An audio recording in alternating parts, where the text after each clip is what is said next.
عبد اللطيف حموشي رجل من ذهب.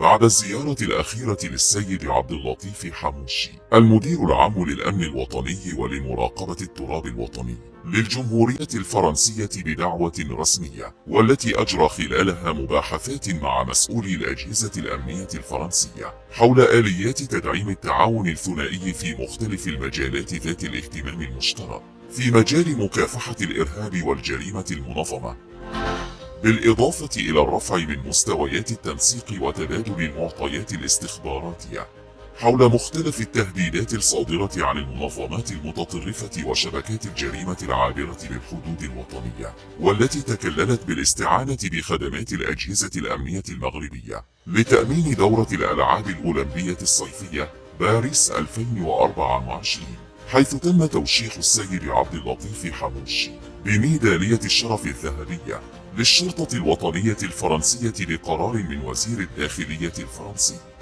والذي تم توثيقه في الجريدة الرسمية الفرنسية اعترافاً بجهوده في توطيد وتطوير التعاون الأمني المشترك، والتي شكلت صفعة قوية للعدميين المسترزقين الذين يروجون للأكاذيب والشائعات الباطلة في حق المدير العام للأمن الوطني ولمراقبة التراب الوطني بمنعه من دخول التراب الأوروبي، وأنه مطلوب لدى السلطات الفرنسية. فرنسا تعتقل يمشي لهولندا، تعتقل يمشي لأي بلاصة، مش كينقل لأنها كتسمى دولة وحدة. أوروبا راكم عارفين فرنسا والله راح تتفاجئكم، بالله عليك راح تتفاجئكم. ما تقدرش تدخل رسمي، ما تقدرش تدخل من الباب، ما تقدرش تدخل علني. ما يعكس فقط الحقد والكراهية التي تكنها هذه الجهات للمؤسسات الأمنية المغربية في محاولة فاشلة للنيل من الإنجازات التي حققتها على الصعيدين الإقليمي والدولي.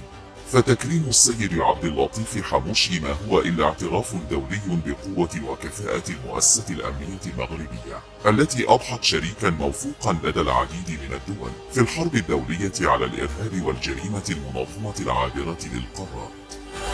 شكرا على المشاهدة. إذا أعجبك الفيديو اضغط على زر الإعجاب.